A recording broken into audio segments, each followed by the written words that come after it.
Hi guys! Magandang gabi. Welcome back po dito sa Gandara SRU channel for Showbiz Update. Andito na naman nga po akong muli, nagbabalik. Ang nagmamaganda ninyong kachismosang Kimpa, wala na pong iba, si Gandara, upang magatid sa inyo ng latest update and fresh happenings patungkol kay Kinchu and Paolo Avellino. And para nga sa gabing ito, ang tatalakayin po natin at pag-uusapan na syempre, ito pong ganaps ng Kimpaw ngayong araw na to. Grabehan ngayon. So, grabe. Ito na yung matapang ira ni Paolo Avellino. Naamoy na natin. Iba talaga at may pa-special announcement pa nga si Paula Avellino. Grabehan yun. So, grabe, yanig na naman ang buong bansa dahil trending nationwide ang Kimpaw. At grabe yung tilian guys sa Cebu nung dahil sa Kimpaw. Grabe, ang dami pong mga tao. As in, thank you so much na talaga naman po hindi rin nagpapatinag ang Kimpaw sa kabila po ng mga issues, etc. na ginagawa pong paninira sa kanilang dalawa. Anyway, ayan, ayoko namang sirain, of course, yung araw na ayang gabi natin. Ayoko na ng bad vibes, kaya good vibes tayo, syempre. Kaya magpo-focus tayo dito sa ganap ng Kimpaw. Pero bago yan, sa mga di pa nakaka-subscribe, pakiclick lang po na subscribe button natin dyan sa baba at notification bell para mag-i-updated kayo at ma-notify tuwing may bago tayong chika at balita hinggil sa Kimpaw. Basta po mga balita na may kinalaman kay Kim Chiu and Paolo Avellino, sagot na po natin yan. So, eto na nga guys, grabehan ngayon, trending nationwide ang Kimpaw. So, ang dami, halos kunin na po ng Kimpaw Fines ang slot. Buong slot ng trending sa X. So, eto, number 4 trending in Philippines with trending with hashtag love Pierce in Cebu. So, Kimpaw SM Cebu Tour. Ayan, grabe.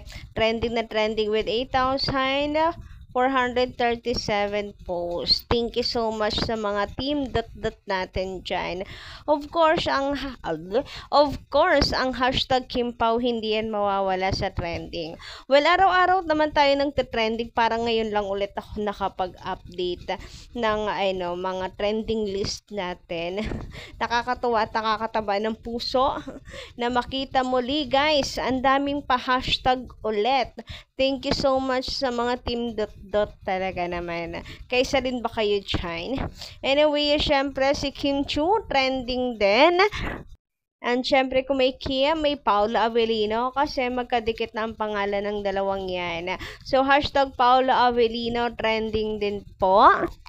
And of course, hindi mawawala ang My Love Will Make You Disappear dahil yan na po ang dahilan ng pagpo-promo ng Kimpaw ngayon kung bakit maraming masaya at maraming paayuda. Hashtag My Love Will Make You Disappear. Trending in Philippines. Grabehan ngayon guys. So, huwag natin kalilimutan ha. Napakalapit na po. March 26 na.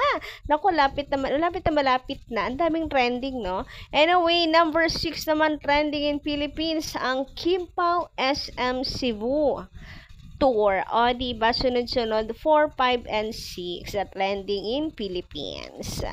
Anyway, dumako naman tayo ngayon guys dito sa rason kung bakit talaga naman pong trending nationwide ang Kimpaw. Ay dahil nga po ito sa event ng Kimpaw. Syempre marami na naman po tayong paayuda dahil nakakakilig na naman po ang Kimpaw. Grabe yung hiyaway ng mga tao. So kung nakapanood na kayo ng mga clips ng Kimpaw, for sure naman, abay nakapag-download na kayo na naman. Ulit, puno na naman ang gallery nyo for sure. Mayroon na naman nag-uulit-ulit ng mga videos ng Kimpaw ngayon. So, ayan, grabehan, dinig na dinig, grabe ang hiyaway ng mga tao, lalo na dito sa katapangan ni Paolo Avellino ngayon. Grabehan, special announcement. Ginawang special announcement. Ang dami kasing tao, guys. So, daming kinilig. Sabi nga ng iba Paolo in his matapang era. Grabehan. Sana nga po, Wala nang halong jokes and charot-charot. Talagang totoo na. Grabehan kapag ngayon pa nga lang, no, special announcement na agad. Huy, grabehan. And biruin nyo yung tilian ng mga tao. Grabe. Sinong nakaintindi dito ng sinabi ni Pao? Basta tungkol yan sa pagmamahal. Huy, pagmamahal. Mahal kita ba or mahal mo ako? Parang ganun siya yung pagkakaintindi ko. Pwedeng special announcement din. Dami kayang tao dyan. Higugma ko. Hinog, oy. Higugma ko. Ayun naman. Mangga. Hindi mo wala mangga, oy. Higugma. Higugma Ko. ko. Kamong. Hindi mo.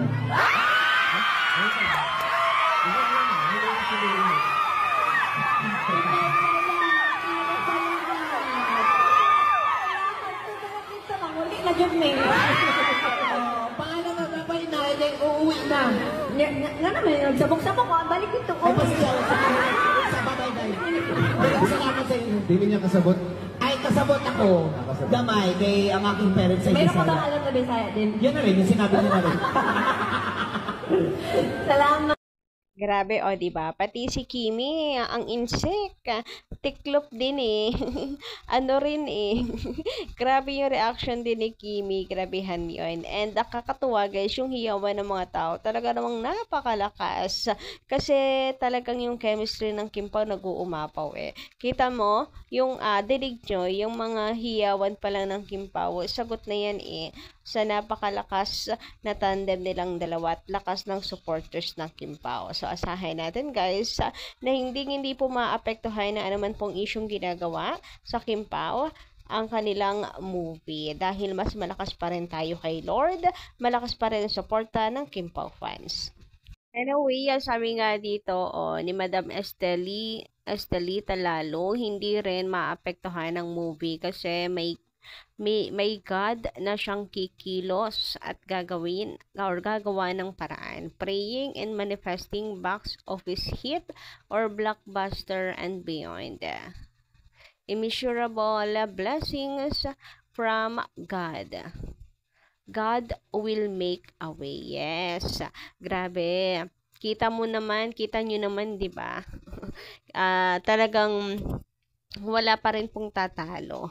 Grabe pa rin kasi ang impact po at pagmamahal ng Diyos kay Kim. And of course, sa partnership nila ni Paolo, naniniwala ako na mananatili po magiging box office hit yan or nabubulol ako, blockbuster ang movie ng Kim Pao. Syempre, samahan na rin po natin ang dasal. Naniniwala naman ako na mahal ng Diyos si Kim, hindi niya yun pababayaan dahil napakabuting tao ni Kim Chiu. So, ibigay natin ito, yung atin pong all-out na suporta kay Kim and Paolo. O, diba kita nyo naman guys?